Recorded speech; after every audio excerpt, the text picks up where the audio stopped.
Berlatar di sebuah leuweung anu keeng, carita ieu teh dimimitian dengan memperlihatkan seorang wanita yang sedang diseret oleh sosok misterius. Namun ternyata adegan mengerikan itu hanyalah mimpi buruk yang dialami oleh Tamara, seorang gadis cantik yang baru saja terbangun dari tidurnya dalam keadaan gelisah. Sebelum melanjutkan aktivitas pagi, Tamara menenangkan dirinya dengan berendam di bathtub. Nah, setelah selesai ibak dan mau keluar rumah, Tamara dikejutkan oleh kedatangan seorang pria bernama Jerry, nggak pakai Tom. Kedatangan beliau ke situ hanya untuk memastikan kepada Tamara mengenai kencan mereka. Namun Tamara sudah memiliki rencana lain. Ia mengatakan bahwa akhir-akhir ini aku sedang sibuk dan malam ini juga aku mau pergi bersama teman-temanku. Setelah percakapan singkat, Jerry pun memberikan secangkir kopi luwak kepada Tamara. Sebelum akhirnya Tamara pamit dan meninggalkannya. Okay.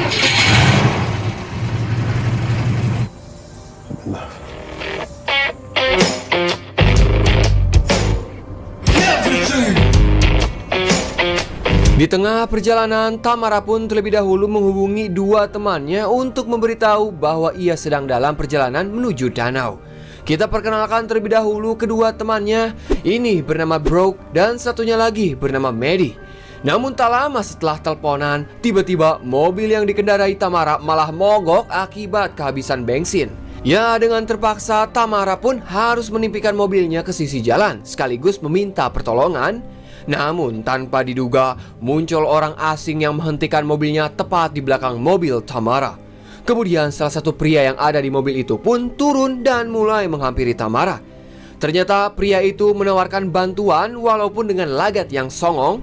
Meskipun merasa ragu, Tamara tak punya pilihan selain menerima tawaran dari pria tersebut.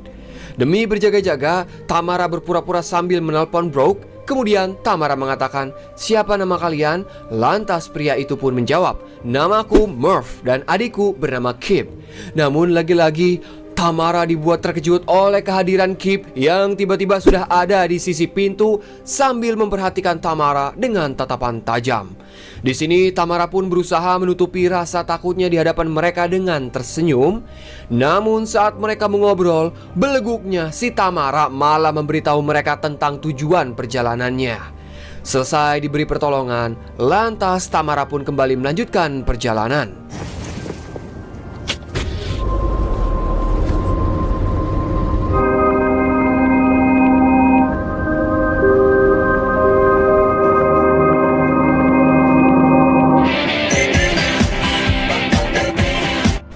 Singkat cerita, Tamara pun akhirnya sampai di lokasi tempat di mana ia berencana menghabiskan waktu santai bersama dua sahabatnya, mengenakan bikini yang memamerkan susu dan semeknya.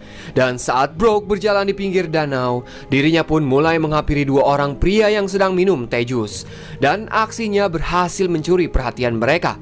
Akibat godaan Brooke, kedua pria itu pun langsung memberikan mereka seloki minuman. Nah, setelah berhasil mendapatkan perhatian, lantas ketiga wanita itu pun memutuskan untuk meninggalkan danau.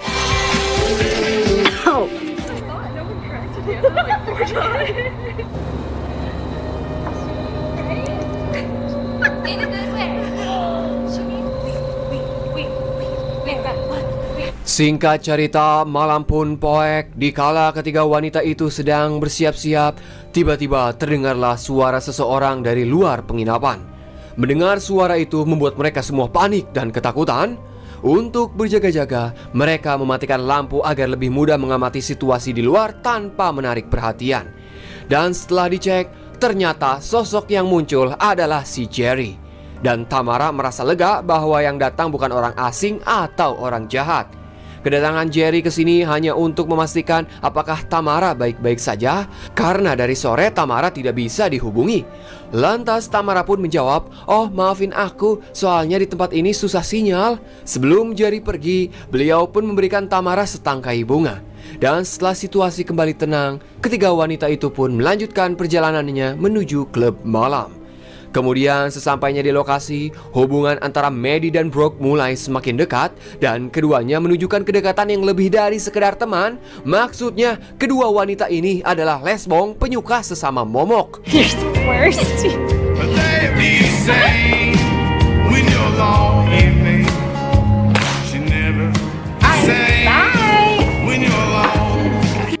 Tak berselang lama datanglah dua pria yang masuk ke sana.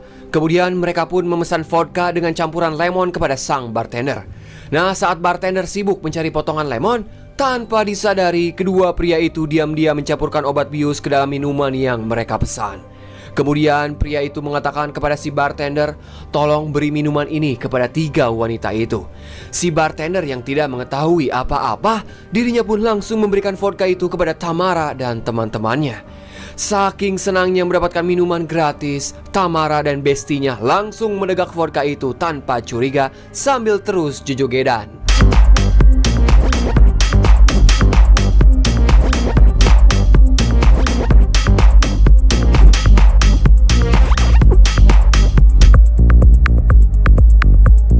Namun tak lama setelahnya, Tamara mulai merasakan pusing yang sangat hebat. Ia pun berniat pergi ke toilet untuk menenangkan diri. Tapi sayang kondisinya malah semakin buruk hingga membuatnya terjatuh. Melihat Tamara yang tak sadarkan diri, lantas kedua pria yang sebelumnya mencampur minuman dengan bius pun mulai menghampiri Tamara. Dan ternyata kedua pria itu adalah Murph dan Kip. Kemudian mereka pun membawa Tamara dan memasukkannya ke bak mobil yang ditutup kain terpal.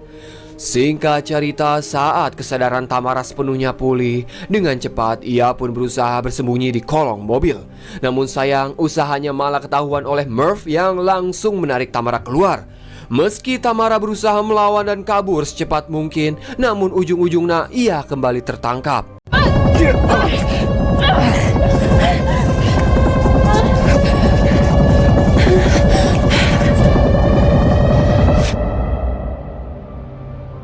Pada adegan selanjutnya, terlihat Tamara sudah disekap di ruangan sempit yang nampak seperti kandang. Kemudian muncullah Murph dan Kip, serta satu pria lagi yang merupakan ayah mereka. Melihat kehadiran ketiga pria itu sama sekali tidak membuat Tamara gentar. Setelah itu, Murph mulai merobek pakaian Tamara dan berniat memperkaosnya.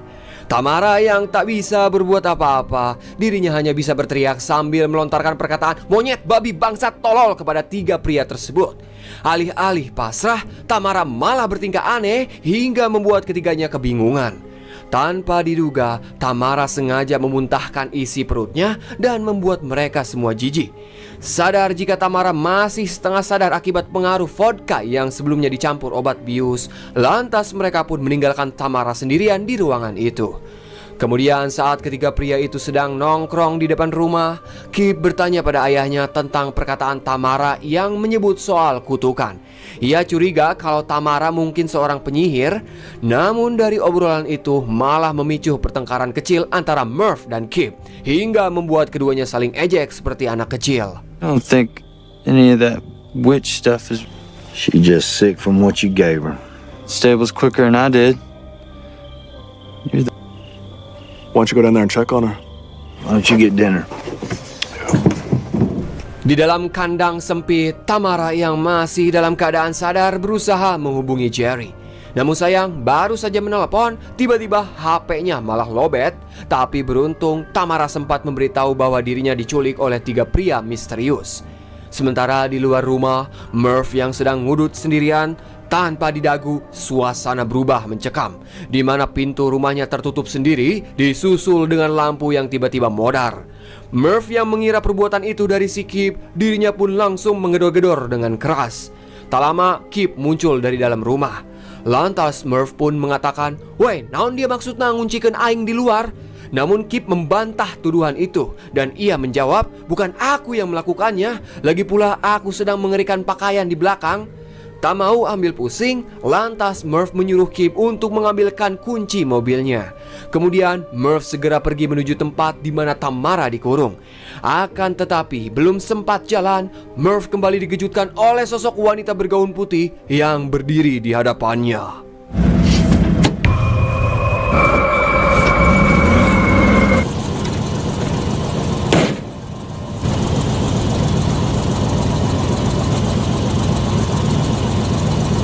Karena ketakutan, pada akhirnya Murph tidak jadi pergi ke tempat Tamara ditahan.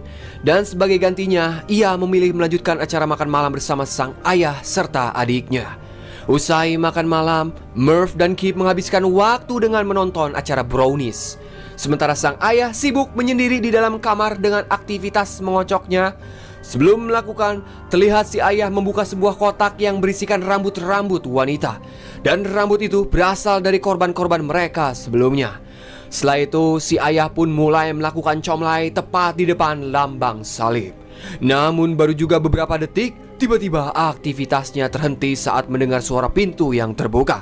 Merasa terganggu, ia pun segera keluar dan menghampiri kedua anaknya yang masih anteng menonton TV. Di sini si ayah pun memperingatkan mereka supaya jangan mengganggunya lagi kalau dirinya sedang di kamar. Sekali lagi kalian menggangguku, akan kubunuh kalian. Akan tetapi saat kembali ke kamar, terdengarlah teriakan dari si ayah. Dengan cepat, Kip dan Murph langsung menghampirinya. Begitu sampai, mereka dibuat terkejut saat melihat tulang manusia yang sudah berserakan di atas kasur. It's a curse. It ain't no damn curse. If you know how to... Hell no. That wasn't... Yeah. Tanpa banyak omon-omon, mereka pun segera mendatangi Tamara untuk memeriksa talinya. Namun setelah dicek, talinya masih terikat kencang. Si ayah yang menuduh kejadian ini ulah dari Tamara, ia pun memaksanya untuk mengaku. Namun Tamara yang tak tahu apa-apa, dirinya hanya bisa membalas dengan senyuman sinis. Merasa kesal, lantas si ayah pun langsung menyabok Tamara. Namun tak berselang lama, terdengarlah suara ketawa perempuan dari arah luar kandang. Dengan cepat, mereka pun segera keluar untuk memeriksanya. Tetapi setelah dicek, tidak ada seorang pun di luar sana. Merasa situasi semakin mencekam, mereka pun memutuskan untuk meninggalkan Tamara sendirian dan memilih kembali ke rumah. Let's get to the house. Sementara di sisi lain, Jerry yang baru saja menyiapkan makan malam, dirinya pun merasa senang karena akhirnya Tamara menelpon. Namun saat mendengar pesan terakhir Tamara, seketika raut wajahnya berubah menjadi cemas. Tak banyak omon-omon, Jerry pun langsung pergi untuk mencari Tamara. Kembali ke Tamara yang masih disekap. Kala itu Kip datang sendirian dengan tujuan ingin bercerita soal keluarganya kepada Tamara. Ia mengungkapkan bahwa ayahnya kerap menghamili dan membunuh para gadis demi mengirim mereka ke surga. Mereka yakin bahwa gadis-gadis itu akan melahirkan malaikat di sana. Mendengar perkataan aneh itu, Tamara mulai mengerti kenapa mereka menyekapnya. Lantas Tamara pun berusaha meyakinkan bahwa dirinya hanyalah manusia biasa dan bukan seorang penyihir seperti yang mereka kira. Niat awal Kip mau membebaskannya, tapi setelah tahu kebenaran tersebut, Kip malah tidak jadi membebaskan Tamara. Dan ia tampak senang setelah mengetahui bahwa Tamara bukanlah penyihir. Maksudnya apa sih Bang Messi? Jadi gini Dak, seandainya Tamara berbohong bahwa dia adalah penyihir, maka keluarga psikopat ini akan membebaskan Tamara. Karena mereka tidak mau menghamili seorang gadis yang akan melahirkan iblis di dunia lain. Namun karena Tamara terlanjur berkata jujur, Kip pun tidak jadi membebaskannya. An angel. You sure are pretty. Go to heaven. That's great. Come back. Kip! Malam pun semakin larut ketika Murph tengah tertidur ngorok.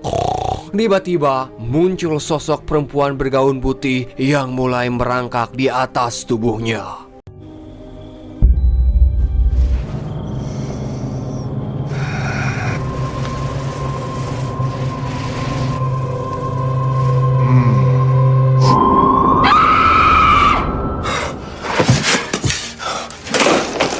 Karena ketakutan, Murph dan Kip segera pergi menuju kamar ayah mereka.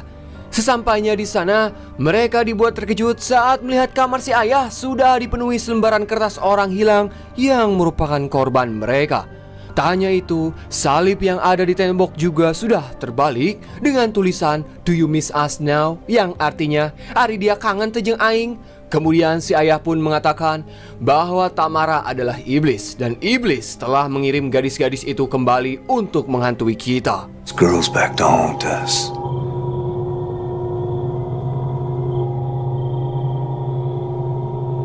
Pada keesokan harinya, keluarga psikopat ini pun mendatangi Tamara dengan niat mengerikan. Mereka berencana akan mengeksekusinya dalam sebuah ritual yang mereka sebut sesi pertobatan.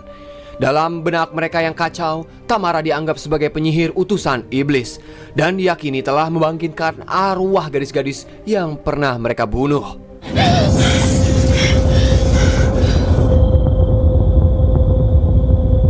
Has consumed you. God in your heart. Karena tidak sanggup lagi kepalanya berkali-kali dibebaskan ke dalam baskom, Tamara akhirnya menyerah dan mengikuti permintaan pria tua itu dengan mengatakan, "Aku menerima Tuhan di hatiku." Kemudian tangan Tamara pun kembali diikat di tempat semula. Namun saat mau mengikat, si ayah terlebih dahulu menyuruh Kip untuk membakar semua benda yang digantung dan menyuruhnya untuk menggali lubang. Sebelum memulai menggali tanah, Kip terlebih dahulu berdoa dengan khusyuk. Nah, melihat kesempatan itu, Tamara pun tidak tinggal diam. Ia berusaha keras menggapai kotak kayu untuk menopang tubuhnya. Setelah berhasil, lantas Tamara pun mencoba melepaskan tali itu menggunakan congornya. Kemudian Tamara pun mengambil garpu rumput untuk berjaga-jaga. Namun sayang, rencana itu malah diketahui oleh Kip.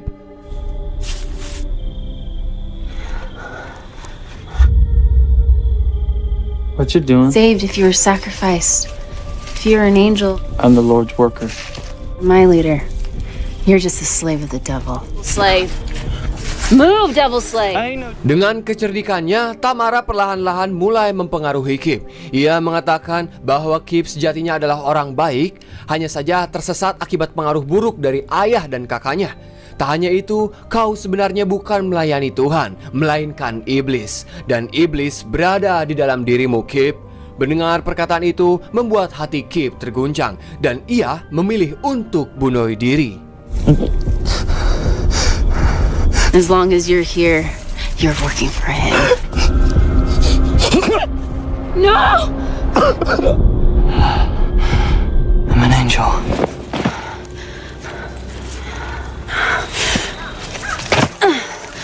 Tak berselang lama, Murph muncul dan memergoki si Tamara yang baru saja keluar dari lubang galian. Tanpa loba omon-omon, Tamara pun langsung ke arah hutan. Dalam pelariannya, Tamara melihat sebuah batu besar yang menjulang tinggi. Lantas ia pun memberanikan diri untuk memanjat batu tersebut. Dengan sangat hati-hati, Tamara pun mulai mengendap-endap di atas batu itu sambil mencari kesempatan untuk menyerang Murph dari atas.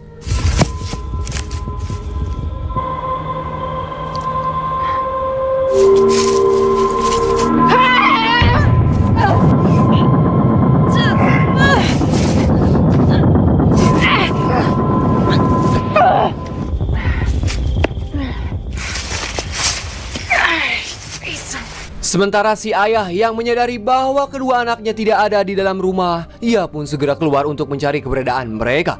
Namun saat dicek, betapa terkejutnya ia ketika menemukan Kip sudah tewas di dalam lubang. Tak berselang lama, terdengarlah suara tangisan dari arah hutan. Dan saat ditelusuri, ia melihat seorang wanita dengan gaun putih yang menangis di bawah pohon. Namun saat si ayah berbalik badan, tiba-tiba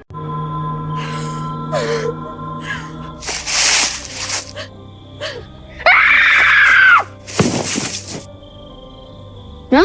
yang ternyata sosok wanita yang menggunakan gaun putih itu adalah Maddie dan Brooke. Pada akhirnya, Tamara, Maddie dan Brooke kembali berkumpul, bersatu demi membalas dendam atas perbuatan kejam keluarga Murph yang menewaskan puluhan wanita tak bersalah. Singkat cerita, malam pun poek, terlihat ketiga wanita itu sudah mengikat Murph dan si ayah di atas kayu salib. Dan masing-masing dari mereka juga sudah siap dengan senapannya. You are the fucking devil. Merv, you remember them. Don't worry. Nothing that you wouldn't have done to. Unfortunately, you won't be 1 second to get away for every angel that you've killed. And if not, angels. 3 angels.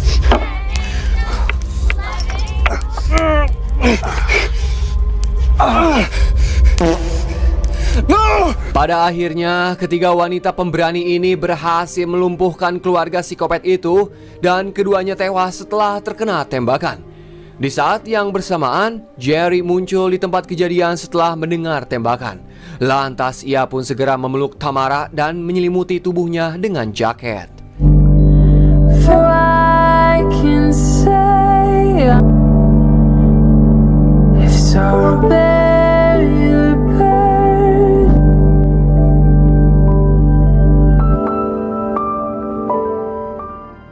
Adegan terakhir memperlihatkan Tamara dan Maddie yang sedang bersantai. Namun tak lama ia mendapatkan email dari Brooke yang berisikan tentang orang hilang. Di sini Tamara pun mengatakan saatnya kita berpetualang kembali. Nah, dari kata-kata itu kita bisa mengerti ternyata Tamara, Brooke dan Maddie adalah pemburu psikopat.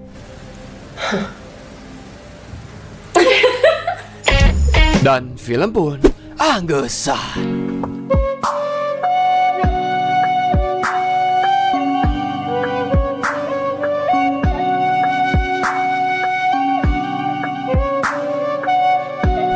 Yowes, mungkin segitu we info di pusat mengabarkan. Saya Dharma yang bertugas di hilir sungai mengucapkan hatur nuhun. Dan tak luput saya selalu mendoakan kalian semua diberi kesehatan selalu, dilancarkan rezekinya, dipermudah segala urusannya.